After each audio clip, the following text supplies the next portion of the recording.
Bienvenidos a Auténticas, un podcast de educación desde la mirada de nuestra experiencia, después de una apasionante vida docente.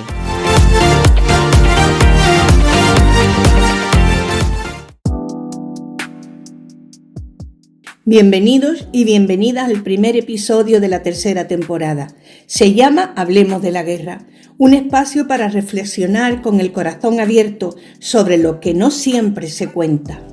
Hoy tenemos el privilegio de conversar con Antonio Pampliega, reportero de guerra.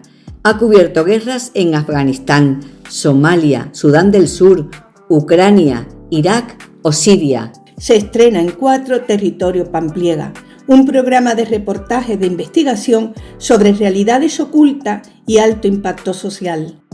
Antonio permaneció retenido 299 días por Al-Qaeda. Es testigo del dolor, pero también de la esperanza. Ha plasmado sus vivencias en sus libros, el último, Cowboy en el infierno, que va por su segunda edición. Te engancha desde el principio, como todos. Queremos mirar de frente el horror que otros viven cada día, no para quedarnos en la tristeza, sino para despertar conciencias, para sembrar empatía y entender por qué es tan urgente educar para la paz. Porque la paz no es solo la ausencia de bombas, sino la presencia de justicia, de escucha, de humanidad. Gracias por acompañarnos.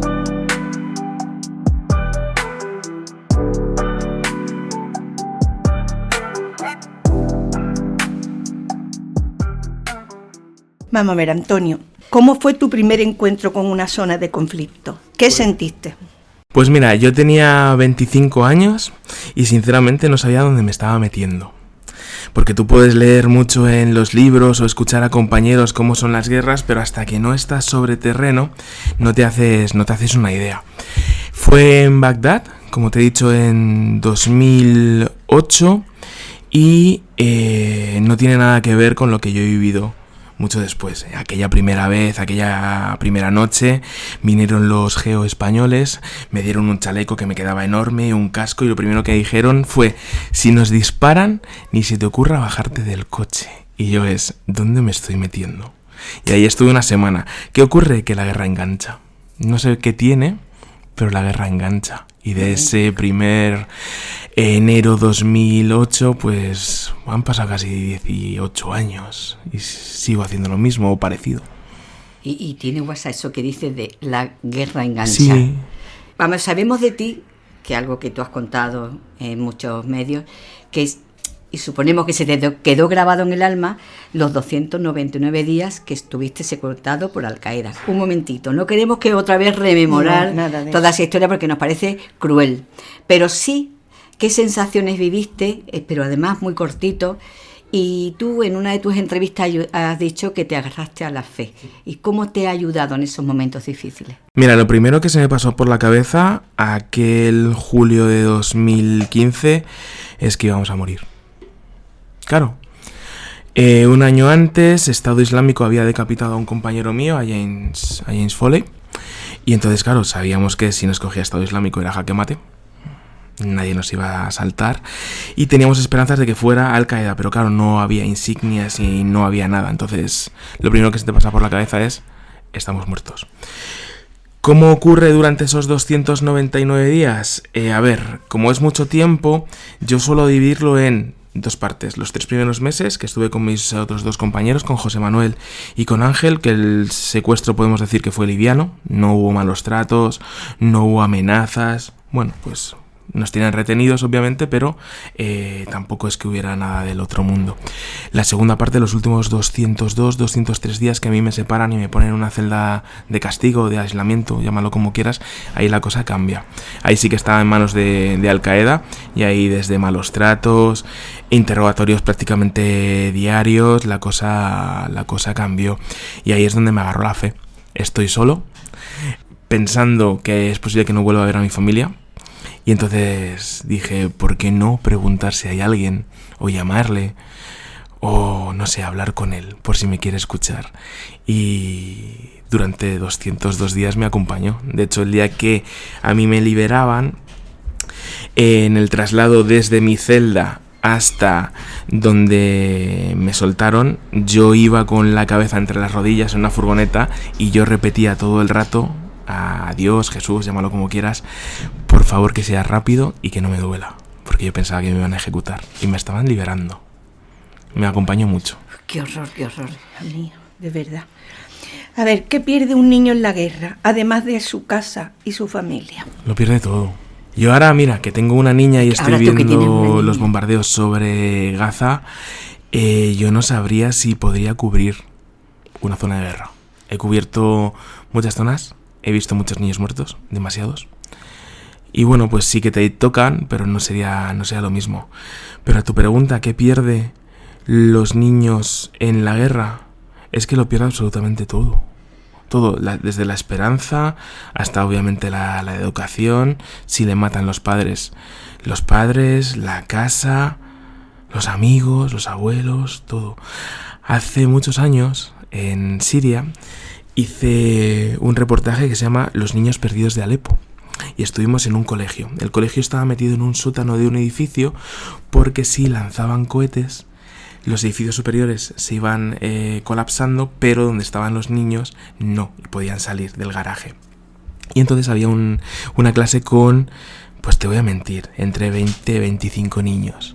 Y les llevé folios para que pintaran mientras yo iba haciendo entrevistas. Claro, allí 25 niños sirios con la tele, pues imagínate lo que te puedes imaginar. Entonces me iban dibujando sus cositas, su Bob Esponja, etcétera, etcétera. Y yo iba poco a poco preguntándoles. Pregunté a un chaval, al primero que tenía, ¿no? Que tenía un tic nervioso. Y yo le pregunté: ¿de mayor qué quieres ser? Yo quiero ser soldado como mi padre. ¿Y dónde está tu padre? Y mi padre está muerto. Y me dijo: y yo por las noches tengo pesadillas, porque veo que los zombies me persiguen. Y yo, ¿cómo los zombies? Claro, en ese momento estaba la serie de Walking Dead a tope. Sí. Y yo pensé, no creo que este chaval se ponga a ver The Walking Dead, o sí, vete a saber, tendría 10 años. Y entonces me empieza a explicar que por las noches ve como los muertos se levantan y lo persiguen. Y entonces caes y dices, para venir para acá hay un cadáver putrefacto en la calle, porque ese cadáver marca que esa es una zona de francotiradores, para que la gente no cruce por ahí y no lo maten. Entonces, claro, ellos pasaban todos los días por esos cadáveres. Y ese es un señor, porque era un cadáver de un señor. Pero había otra, que esa no se me olvida en la vida, era una niña con un vestido rosa, más vestido era como un abrigo, y al lado estaba su abuelo. Igual los habían cazado los francotiradores. Y esta era una pesadilla recurrente. Me decían varios que soñaban con lo mismo. Claro, si tienes eso... Todos los días lo ves. O sea, eso es lo que ven los niños en una zona de guerra. Rodeados de muerte. Rodeados de muerte. Y luego también, Toñi, es un caldo de cultivo de odio. Porque a este chaval se han cargado a su abuelo, o a su padre en este caso. Pero es que en esa misma clase, otra muchacha que se llamaba Fátima, le mataron a su hermana y a su madre. Y lo único que quería esa niña con 10, 12 años era que poder matar a Bashar al-Assad con sus propias manos. Esos son caldos de cultivo. Entonces lo que estamos viendo en Gaza, en Siria, etcétera, etcétera, son futuras generaciones de gente de odio. Sí, o se van a alistar en Estado Islámico, Hamas, o ya tú le pones el nombre al grupo terrorista que quieras. Sí, claro, así funciona. Sabes que nuestro tema es la educación. ¿Cómo podíamos nosotros, niños de aquí, que nunca ha vivido la guerra ni ha tocado nada de eso, para que pueda valorar lo que es la paz, que es que parece que estamos en otro mundo? A ver, lo suyo sería ir a una guerra y meter a los chavales en ese sótano escuchando las bombas o los helicópteros. Obviamente eso no puede ser. ¿Cómo sería?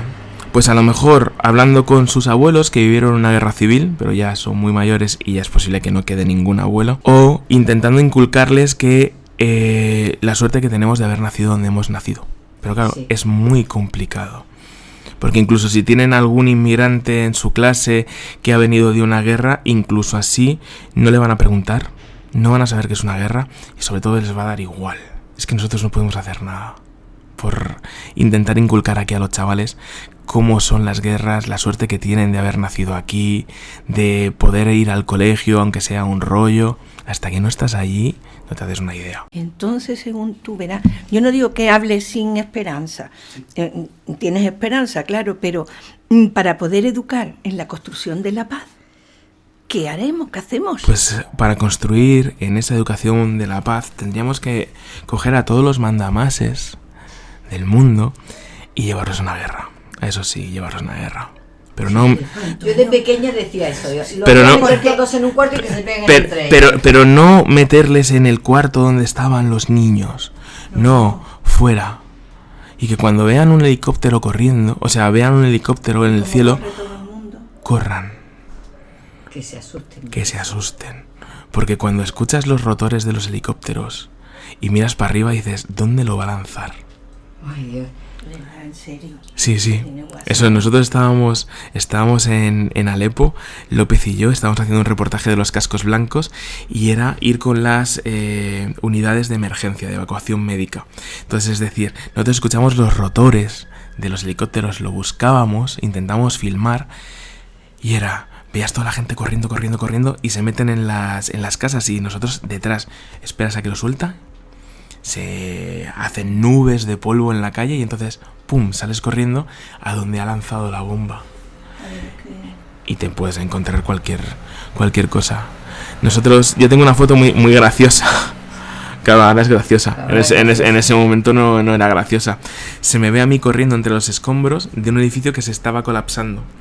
Íbamos corriendo porque habían lanzado 2 cohetes a una panadería. Entonces llegas a la panadería, tú no sabes lo que vas a encontrar. Te lo puedes intuir, pero no lo sabes. Era un señor que le había pegado de lleno uno de los cohetes o la metralla. Estaba despiezado.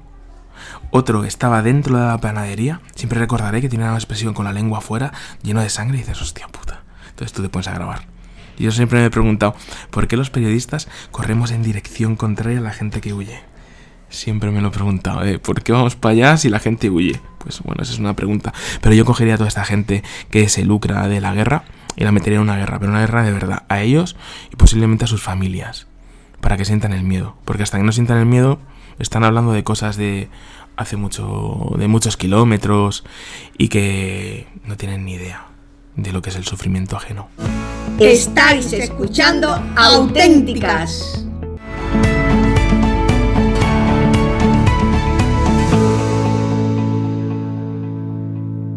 Antonio, ¿crees que los medios de ahora muestran adecuadamente lo que realmente ocurre en la guerra? ¿O qué es lo que se nos oculta? Yo no sé si la palabra es ocultar o tanto es proteger.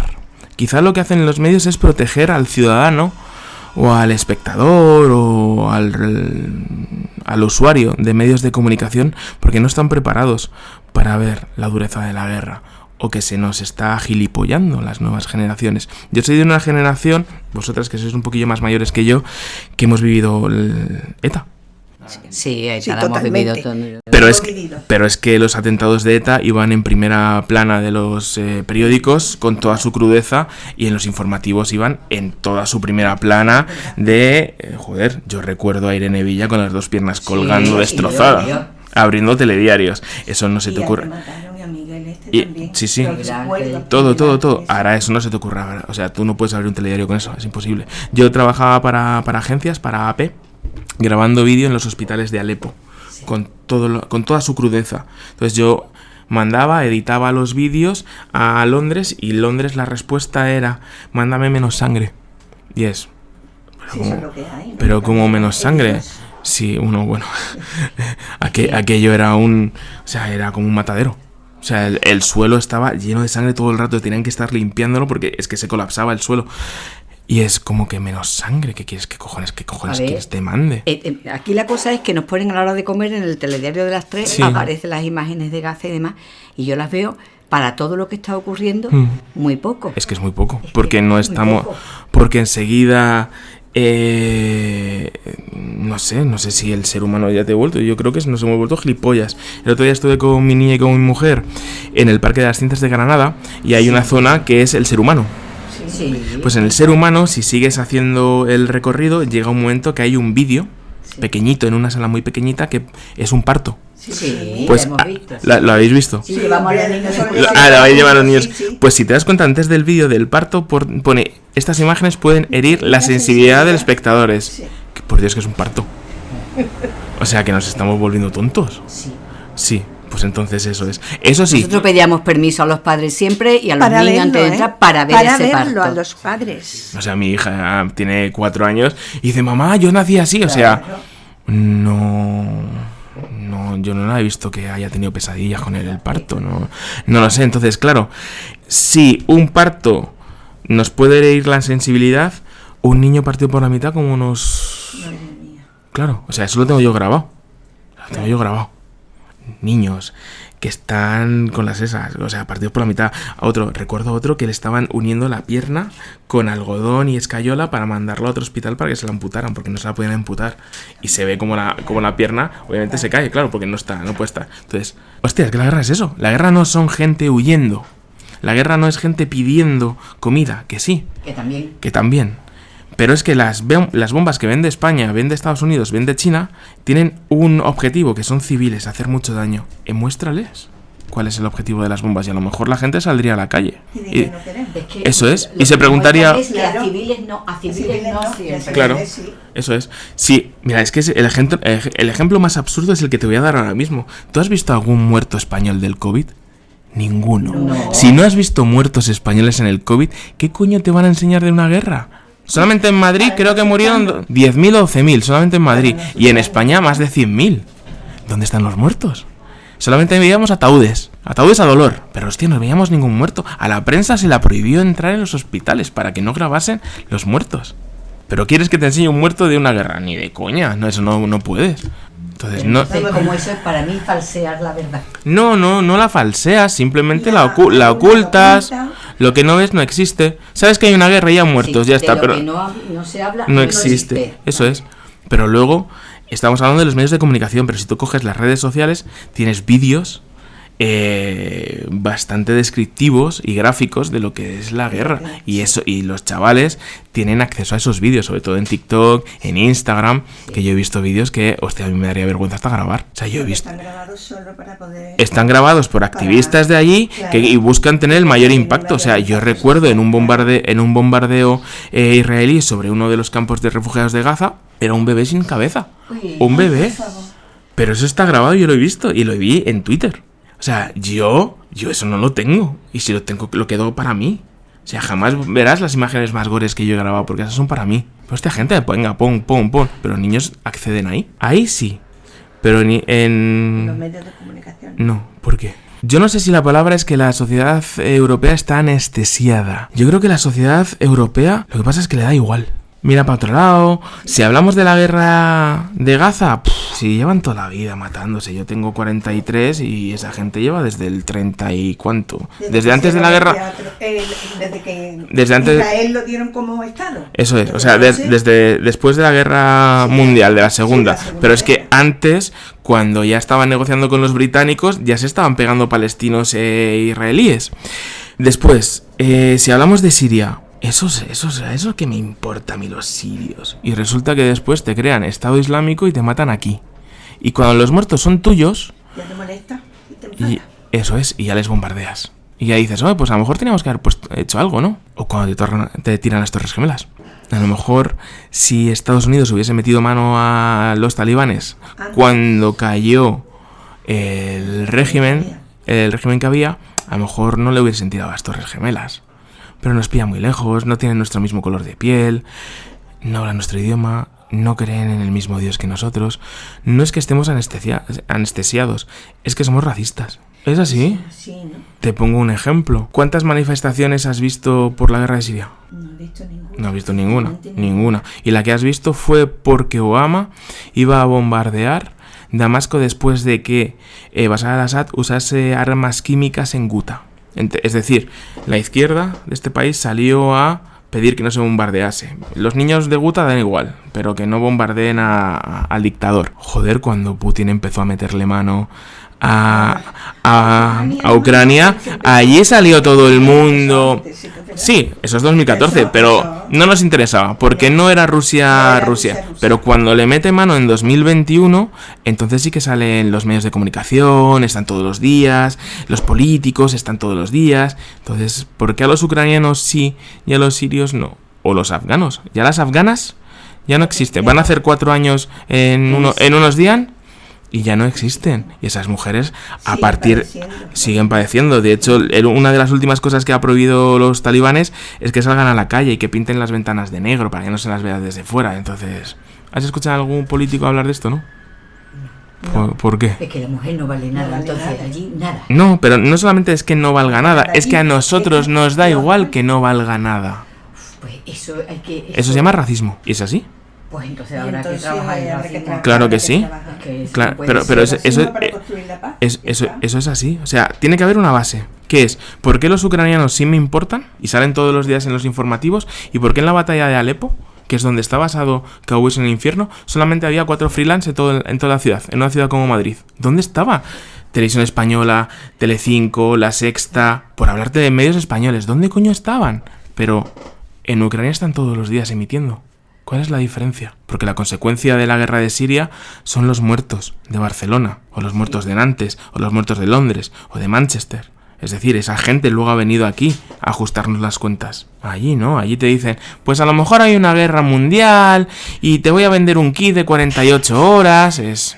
Madre mía. Bueno, Vamos a empezar. Pero qué desesperanza. Sí. Tú antes has dicho que tenía esperanzas en el futuro. Yo no tengo ningún tipo de esperanza, no. Y allí mismo, en la guerra donde tú vas, ¿hay algún brote de esperanza? Menos mal que hay brotes verdes. Encuentras gente en la que puedes creer. Que dices, mira, pues no todo es oscuro. Cuéntanos para poder respirar, porque hasta ahora mismo... Me está cogiendo el corazón. Yo lo tengo ya encogido. He encontrado personas en las que puedes creer dentro del drama. Yo, por ejemplo, una de las personas a las que más quiero y a las que más admiro se llama Alberto Cairo. Es un fisioterapeuta italiano que trabaja para Cruz Roja Internacional. Él estudió Derecho, empezó a trabajar en la Telefónica italiana y dijo, ya no sirvo para esto. Él siempre dice, yo soy demasiado comunista para esto. Y entonces se hizo fisioterapeuta, echó la solicitud y se fue en el año 91 a Kabul, pues a ver cómo estaba la cosa, en plena guerra civil. Entonces lleva desde el 91 hasta actualmente, lleva 34 años. Ha ayudado a más de 300.000 personas amputados de guerra. Y ha creado 7 centros en todo el país. Ese señor es un premio Nobel de la Paz. Pero no, se lo vamos a dar a Obama, que es la persona que más ha matado con drones. Esa es la época. Sí, Obama es el presidente de Estados Unidos que más personas ha matado con drones. Pero se lo dieron porque antes estaba Bush. Entonces, para castigar a Bush lo damos a Obama. De hecho, se lo dieron y se lo propusieron fuera de plazo. Pero no se lo vamos a dar a este señor, que lleva toda su vida ayudando a los afganos. Es una persona pues súper low profile, que jamás sale en los medios, no le interesa. Es maravilloso, Alberto, es maravilloso. Y que sigue allí. De hecho, yo cuando estuve con él, hace unos años, él había vendido su casa de Venecia, del Véneto, porque dice, si no voy, si estoy aquí. Entonces, para venirse aquí, se ha comprado una casa en Afganistán y tiene la nacionalidad afgana. Y a día de hoy con los talibanes sigue trabajando. Pero es que en el periodo anterior con los talibanes seguía trabajaba. No tiene nada que ver, pero... No es talibán. Pero no es un enemigo para los talibanes. No, ¿qué va? No, porque él les decía... Porque a él le llegaron los talibanes y dijeron, las mujeres fuera, aquí no trabaja ninguna mujer. Y él dijo, perfecto, no trabaja ninguna mujer. Cierro el chiringuito y no os atiendo a ninguno. Porque ¿cuántos talibanes hay amputados? Ellos también necesitan prótesis. Necesitas prótesis desde que eres niño, si pierdes la pierna, hasta toda tu vida. Entonces, tu cuerpo cambia.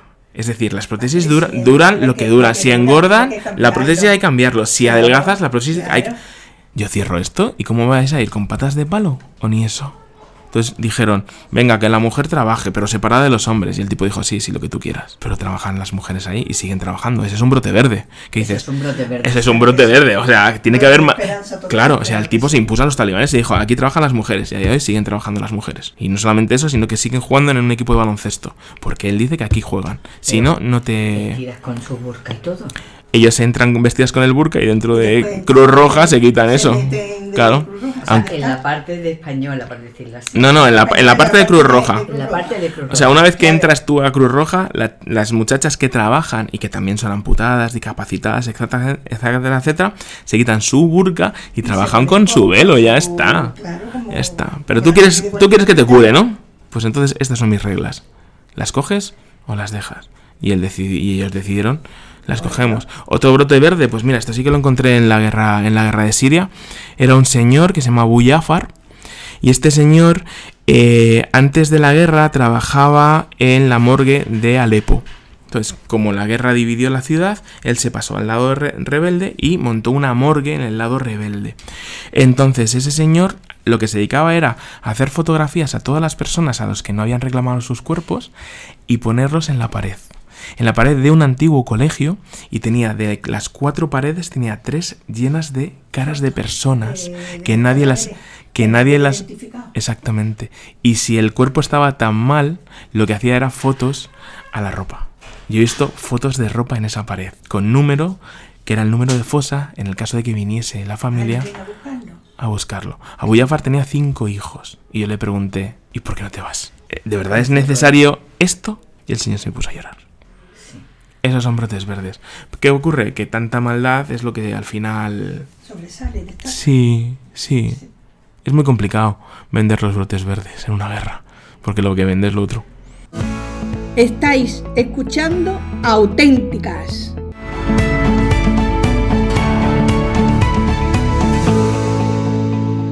Es que es horroroso, ¿eh? Y todo eso que has vivido interiormente, eso tiene que ser un revulsivo para ti, para siempre. Hombre, te das cuenta del valor de lo que es la vida. Valoras la vida más. Valoras la vida más y... ¿Qué es lo que intensamente valoras con respecto después de haber vivido eso?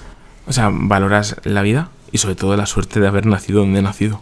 Claro. O sea, yo, por ejemplo, cuando venía de una zona de guerra, de ver las cosas que veía, ibas al supermercado y ves que una señora se mete con el cajero porque se ha equivocado pasando los yogures, dices, hostia. Exactamente. O en zona...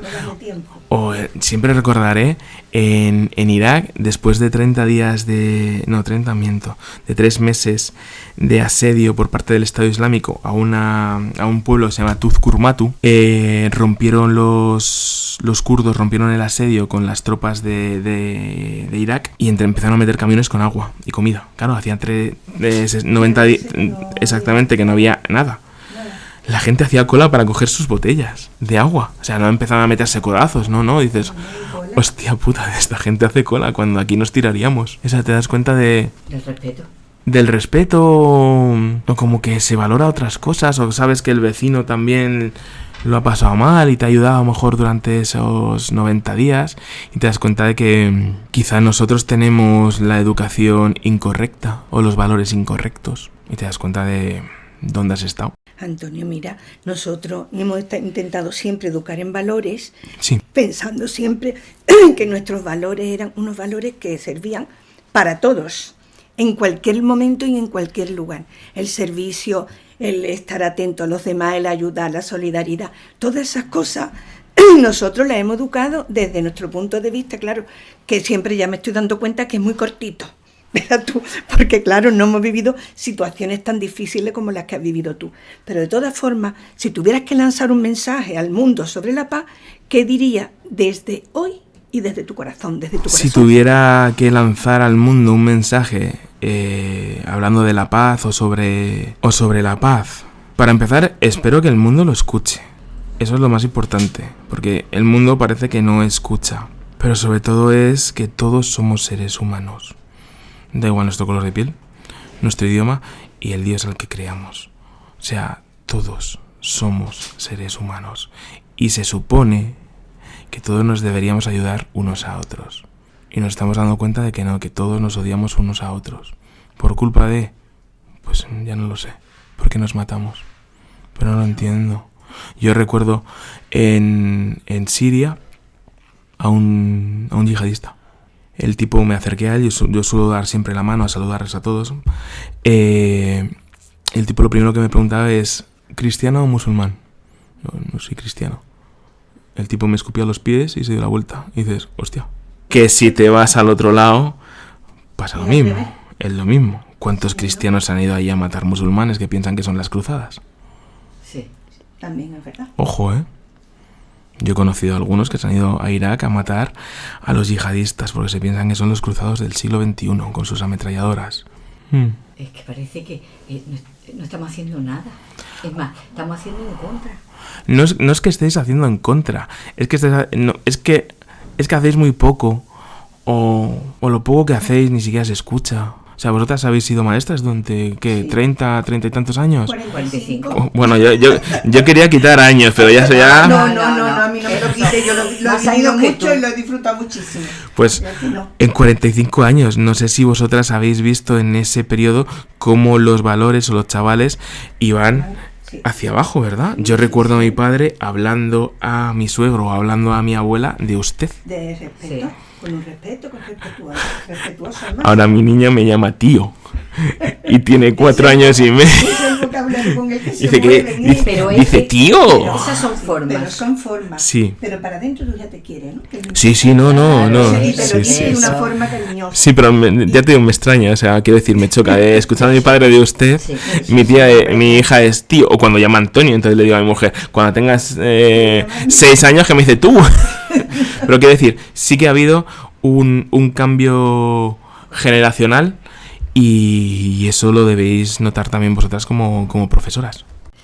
Pues sí, hemos visto un cambio generacional muy grande, pero además en los últimos años, de 45, pues los últimos 10 años a pasos agigantados. Es decir, que los padres y los hijos que de ahora no tienen nada que ver con los padres y los hijos de generaciones anteriores. No te estamos hablando muy mayores, ¿eh? No. Porque en nuestro tiempo de trabajar con los padres y con los niños, nosotros hemos tenido en un primer momento padres con la misma edad que nosotros, padres más mayores que nosotros, no, más jóvenes que nosotros, así a medida que tú vas haciéndote más mayor, los otros son más jóvenes. Pero es que los últimos años, incluso la generación, son más cortas. Los niños maduran de otra manera, de otra forma. ¿En serio? Y es verdad que lo vivimos con los nietos, yo lo vivo con mis propios nietos. Sí, y les importa muy poco muchas cosas, solamente les importa lo que ellos tienen en su cabeza, que a lo mejor no tiene nada que ver con eso que es lo que nosotros intentamos educar.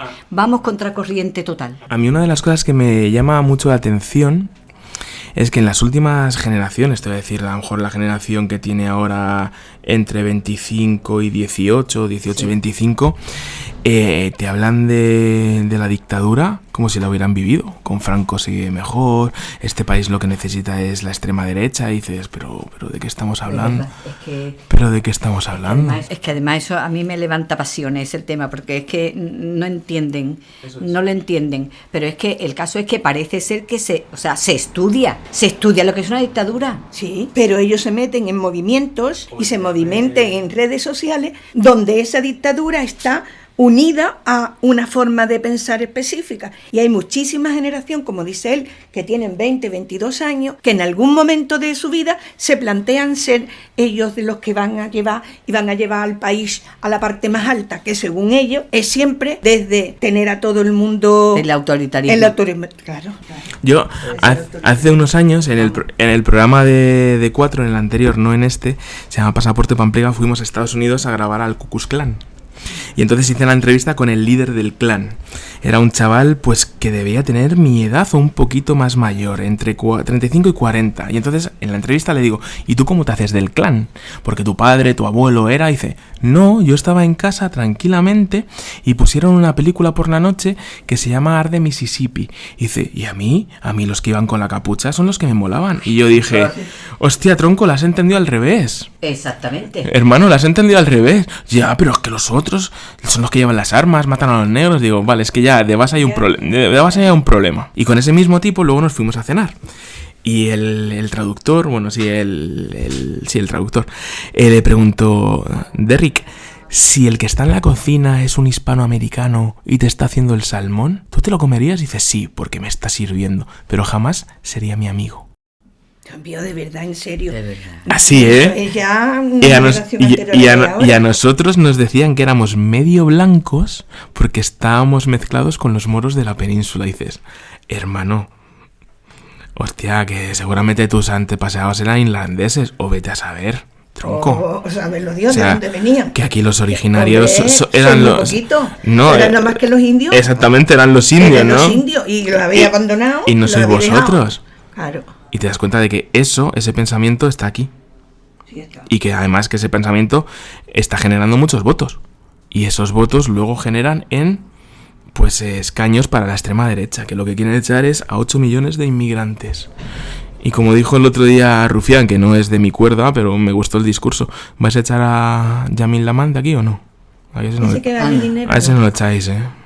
Pues mira, Antonio, es muy curioso, pero nosotros acabamos de pasar por un supermercado que hay ahí y había un coche que estaba vendiendo melones en la puerta. Sí. Y dos señoras mayores con el carrito, como yo iba más lenta, porque nosotros yo iba más despacio con Toñi, las dos señoras hablando, dice, estos son los memes que vienen aquí y ahora se quieren ganar un sueldo vendiendo melones. La policía local, la policía nacional, le estaba quitando los melones y los estaban recogiendo.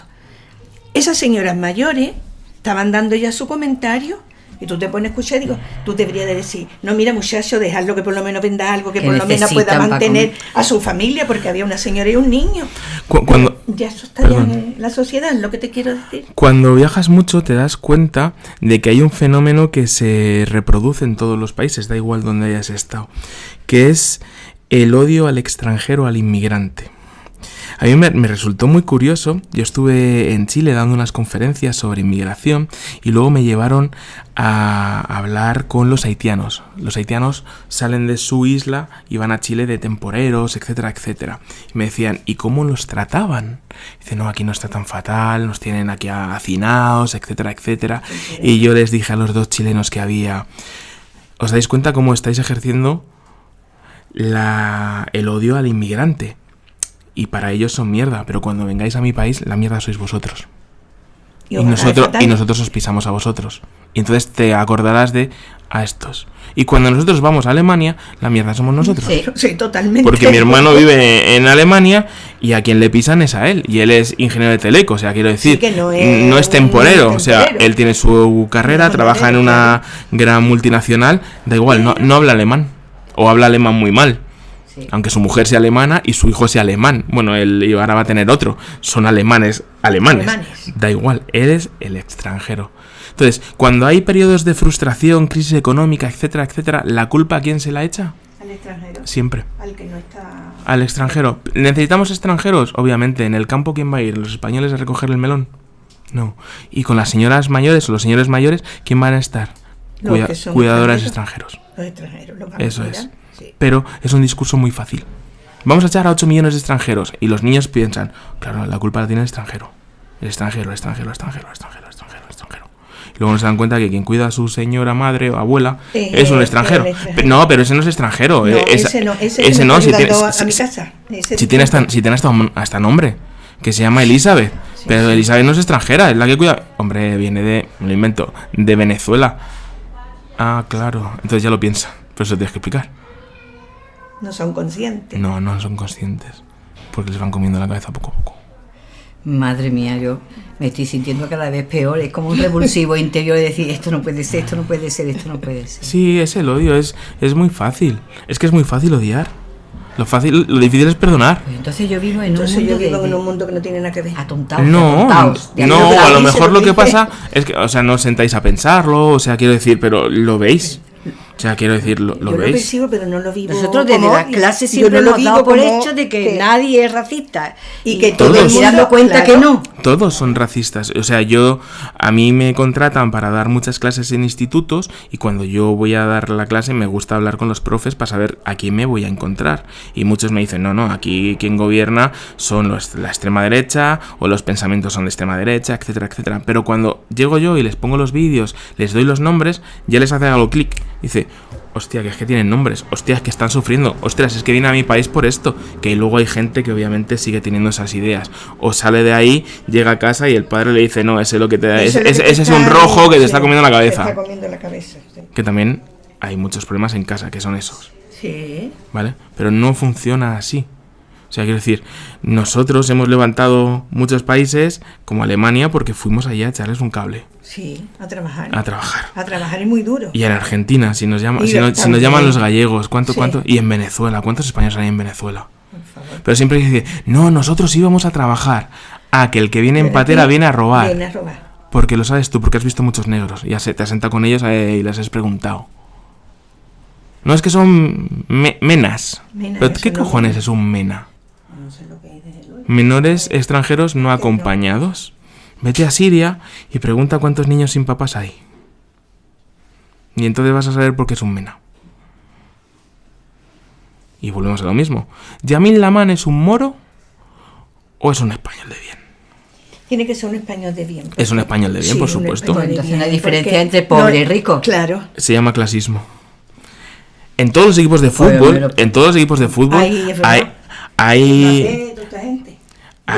hay ultras que odian al extranjero.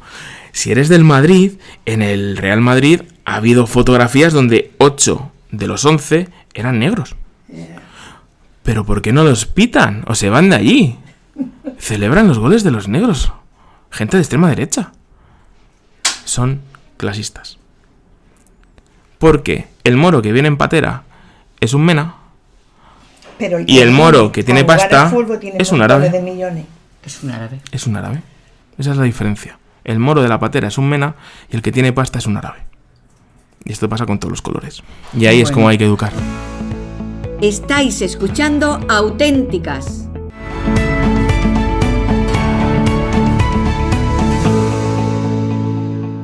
Tendríamos para estar contigo toda una vida. Tenemos que ir cerrando, entonces, ¿cómo ha cambiado tu vida después de todo lo que has vivido como el reportero de guerra, que tiene mucho detrás, una mochila muy grande y dolorosa? Muy dolorosa, que yo creo que es donde más ha cambiado mi vida.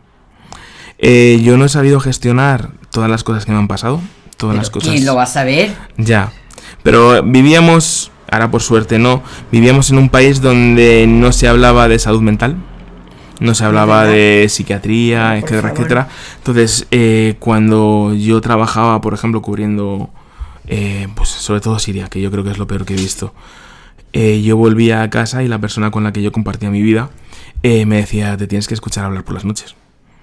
Nadie te decía, pues vete a un psiquiatra, o un psicólogo. Y después a eso le tienes que sumar un secuestro que fue muy largo y que fue muy, muy potente. Tampoco fui a un psiquiatra. Yo seguí trabajando. Entonces, ¿qué ocurre? Que llega un momento que se van sumando una serie de cosas en la cabeza donde tu cabeza no es capaz de gestionarlas. Entonces, ¿cuál es el camino fácil? Pues quitarte la vida. ¿Te lo planteaste en algún momento? No es que me lo planteé. Es que Antonio Pamplega hace 2 años, es decir, en el verano del 23, se intentó quitar la vida atiborrándose a pastillas, porque yo no supe gestionarlo. Sí. Y si no llega a ser por mi mujer, a la que habéis conocido antes, que me salvó la vida, pues yo no estaría aquí. Ella en Marrakech, porque estábamos de vacaciones, me llevó de urgencia a un hospital. ¿En Marrakech? Sí, pues si Antonio lo hace a lo grande. Estamos de vacaciones, sí, claro. Si lo hacemos a la grande. Sin hablar inglés, francés o árabe, me llevó a un hospital en coma y a través del teléfono hablaba con mi hermano que estaba en Alemania, el cual traducía sus palabras al doctor en inglés para decirle lo que me había pasado. Entonces, desde entonces, ese es mi caballo de batalla, que se hable de salud mental. Y yo voy a un psiquiatra. Sí, por supuesto. Y también voy a un psicólogo y sí, yo tomo mis pastillas. Y trabaja con herramientas que te van dando. Exactamente. Pero vamos por ahí, hemos pasado casi todo, por lo menos yo he pasado. Y sé de lo que estás hablando. No he llegado a esa parte de decirme de qué tal la vida, pero sí. Psiquiatra y psicólogo, todo lo que quieras y un poquito más. Pues yo sí que pasé por ahí. Es verdad que hay cosas que te pasan en la vida que te van marcando para siempre y no se aprende a gestionar cómo no te ayuden. Pues mira, tenéis delante a una persona que se ha intentado quitar la vida. Cuando me repuse, etcétera, yo volví a España y llamé a la Seguridad Social para que me dieran cita con un psiquiatra. Te estoy hablando que esto pasó en agosto del 23. La cita para el psiquiatra fue en mayo del 24. Sí, claro, por lo menos un año casi. Eso es. Sí, eso es lo que te Y además, pues ya para echarle un poco más de humor, 7 de mayo de 2024, digo, mira, el día que me liberaron. Pues mira. Sí, o pues sea... es una cosa, que eso es una señal, ¿eh? Sí. La señal es que te tienes que buscar tú el psiquiatra. Entonces, en Madrid, el psiquiatra por 15 minutos son 150 euros. Un psicólogo son entre 70 y 80. Entonces, ¿eso quién se lo puede permitir? Los que tienen capacidad para Entonces, pagarlo. el resto y los hace. que se quitan de la comida para pagarlo también. Ya. Porque yo sé de gente que come menos para poder ir al psiquiatra. Pero hay mucha gente que no puede ir porque no se lo puede pagar. No puede. Entonces, a lo mejor es que hay que prestarle mayor atención a la salud mental, ¿no? Tanto de adolescentes... Y abrir más el campo y tener mucho más especialistas y no dar esas horas para tanto tiempo. Yo en el cole de la niña, de Ariana, alguna vez que he ido a buscarla, me llamó muchísimo la atención. Por eso empecé a hablar de esto en las charlas con los chavales, que ponía un cartel de si tienes intentos o pensamientos suicidas, por favor habla con el equipo escolar y dices... Hostia. Es que hay muchos chavalería que están en esas circunstancias. Exactamente. Mira, nosotros hemos sido profesoras de lengua y la narrativa que se trabaja lo continuamente, pues nos ha servido para detectar niños con problemas, casos con ese problema de suicidio que claro, se quieren quitar de todo. la vida. Es verdad, necesitamos que la salud mental se aflore y que todos hablemos de ello como una cosa natural. Entonces yo, que soy un personaje público, pues sí, yo apuesto por eso. Porque es que, o sea, yo tuve mucha suerte, mi mujer es enfermera y me salvó la vida. O sea, porque pensaban que estaba borracho, yo que no bebo. No, yo iba todo borrado y yo estuve en coma durante 24 horas en Marrakech. Y en Marrakech. Sí, en Marrakech. Entonces hay que hablar mucho. Y si a una persona como yo, que ha visto tantas cosas, lo hace, no me quiero imaginar chavales que tienen problemas en casa, etcétera. Entonces yo creo que hay que hablar más de salud mental y hay que hacer más por la salud mental, que lo tenemos olvidado. Y además, mira, ahora con tanto TikTok y con tanto Instagram, más de una vez le dices tú a alguien conocido, oye, ¿te conviene ir a un psicólogo? No, si me estoy tomando unas pastillas que han salido, que me da mucho relax, y ahora se ha puesto de moda, no quiero decir nombres ninguno, pero se ponen de moda varias de estos y la gente cree que va a dormir mejor, va a no pensar, Por eso. Y no es eso. No, es mucho más serio. Es toda una historia que y luego, detrás. Otra cosa que también me llama mucha atención es que, si te das cuenta, todas las influencers, tiktokeras, todas tienen problemas de salud mental. Y dices, bueno, y si mañana lo que se pone de moda es que todas tienen que tener cagalera, todas tienen cagalera. O sea es que no, pero es que no es un juego. El problema es que hacen un juego de algo que es muy serio, que va con la vida de las personas. Sí. O sea, esto no es que he tenido depresión porque se me ha muerto el menino. Y dices, hostia puta, esto no, hermana, no funciona así. Por eso, entonces a lo mejor hay que dejar de dar voz a esta gentuza. Pues es que a mí me hierve la sangre, lo siento, lo siento. Antonio, ¿pero qué te da paz hoy? A mí, miércoles. Hoy miércoles, ¿qué me da paz? ¿Qué te da paz? Pues mira, me da paz que estuvimos ayer mi mujer y mi hija viendo las lágrimas de San Lorenzo en el patio de la casa y que puedo estar con mi mujer y mi hija. Eso me da muchísima paz, sobre todo porque, como os he explicado, tuve mucha suerte. Entonces poder hacer deberes con Ariana o irme un día a la playa con Mary, eso, mi familia me da paz, muchísima paz. Y es uno de los motivos por los que merece la pena luchar y por los que he dado un paso al lado en lo que es corresponsabilidad de guerra. Hago otro tipo de periodismo. ¿Eres escritor? ¿Escribe? Soy escritor, presento un programa en 4. ¿Ah, sí? Sí, sale ahora en breve, se llama Territorio Pampliega, en 4. O ahí tenemos las primeras. Sí, muchas gracias. Sí, sigo haciendo periodismo, pero paso mucho más tiempo en casa. Claro. Sí. Y si tú preguntas... Y te llena más. No, a ver. Más, ojo. Echa de menos a tu trabajo, el otro. Esto es como comparar a papá con mamá. Sí. Los quiere los dos iguales. O no. Si tú le preguntas a Ariana a quién quiere más y a quién quiere menos, siempre te va a decir primero mamá y después, pero a papá también, ¿eh? Sí, pero primero mamá. Esto no, si tú... Ojo. Pues las niñas son de los padres, ¿eh? la larga. Pues esta no, o sea. Esa no por ahora. Quieto, que cuando llegue la hora de adolescente, que quiera algo, ya te buscará amigos. Esta no. Yo, por ejemplo, he sido muy feliz escribiendo Cowboys en el infierno. Bueno, me lo he pasado muy bien. Pero además, yo te pregunto, Sí. nada más que empezar te engancha el libro, ¿no? Sí. Es que a veces confundo la realidad con... hay mucho de real. Hay mucho de real. Sobre todo las... Es muy duro lo que cuentas. Es que la guerra es muy dura. Entonces, obviamente, pues jamás me ligué a una doctora siria. Eso no pasó. Lo intenté, ojo. Que le hice una entrevista a la chavala y todo, pero ahí no, que va, no coló. Eso no coló, pero hay mucho. De hecho, cuando termine la entrevista os enseñaré ese primer capítulo, acaba con un disparo, ¿verdad? Pues os voy a enseñar la bala. Sí, fue real. Sí, fue real. Las balas son reales, sí. Esa primera escena, esa primera escena caminando, sí, esa bala la tengo. Hay mucho de real, sobre todo las partes duras. Esos son reales y no solamente son reales, sino que he tenido que venir a mis archivos, buscar fotografías para intentar tener el máximo realismo posible.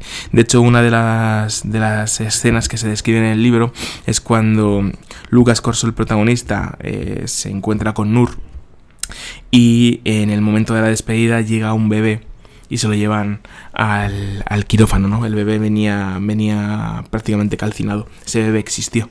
Y yo le hice la foto. Pues he tenido que hacer la descripción 13 años después y darme cuenta de que el bebé era una niña. Yo jamás supe que era una niña. Lo vi porque tenía los pendientes.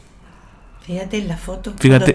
Cuando estaba tú... Fíjate cómo vendría el cuerpo, cómo estaría para yo no darme cuenta de que era un bebé. Era una niña. Y lo he tenido que ver. O sea, es real. Es real, es duro, pero es que la guerra es dura. También hay momentos de chiste, hay momentos muy graciosos. Porque también tenemos que tener esos momentos. Hay mucho humor negro. Mucho humor negro. Después de toda esta historia que para mí me parece negra, dolorosa, aunque haya brotes verdes, ¿qué te gustaría que aprendiésemos de ti como testigo de la guerra? Es que tienes mucho que enseñar. Es que estamos aquí para aprender. ¿Qué me gustaría que aprendieseis de mí? Pues mira, que durante más de una década he puesto mi vida en peligro para que la sociedad, vosotras obviamente, sepáis cómo son las guerras y cómo sufre la gente. Eso. Pues está bien. Pues Antonio, lo has conseguido, ¿eh? Muchas gracias. Te lo digo en serio. Vamos revueltas. Sí. Nos vamos nosotros con la cabeza ya dando tumbo. Bueno, Antonio, pues muchísimas gracias. A vosotras, de verdad. Y gracias a Emilia, que nos puso en contacto contigo. Hay que darle ¿verdad? un beso muy grande a Emilia. Fuerte, sí. Y Antonio, me ha aprendido mucho, hijo, de Muchas verdad, gracias. en serio te lo decimos. Y educar para la paz, pienso que empieza en casa, empieza en la escuela, empieza con las palabras que usamos con los demás y también con los silencios que dejamos de lado. Cuando las cosas que pasan y no hacemos caso, deberíamos de pararnos y decir, a ver, esto que está pasando no es humano, no es de verdad, si es real, es una injusticia, hay que hablar de ello y hay que... Eso sí me lo llevo yo, que lo sepa. Pues gracias por estar aquí, por no cerrar los ojos. Muchas gracias. Porque sigamos hablando de la guerra, sí, pero sobre todo que también sigamos sembrando paz. Sobre todo eso, sembrar paz, que es muy importante. En eso estamos. Así que, bueno, pues hasta el próximo episodio.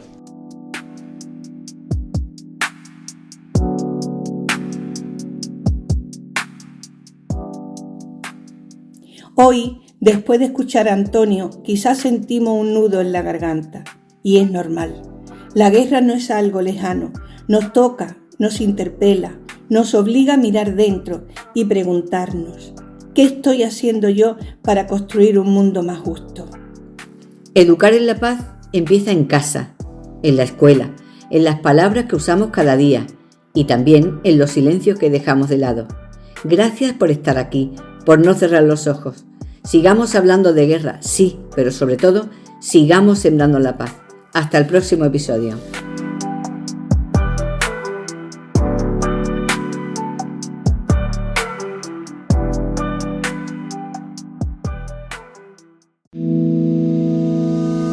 Habéis escuchado Auténticas, podcast educativo. Una mirada a nuestro mundo desde nuestra experiencia de más de 40 años en educación.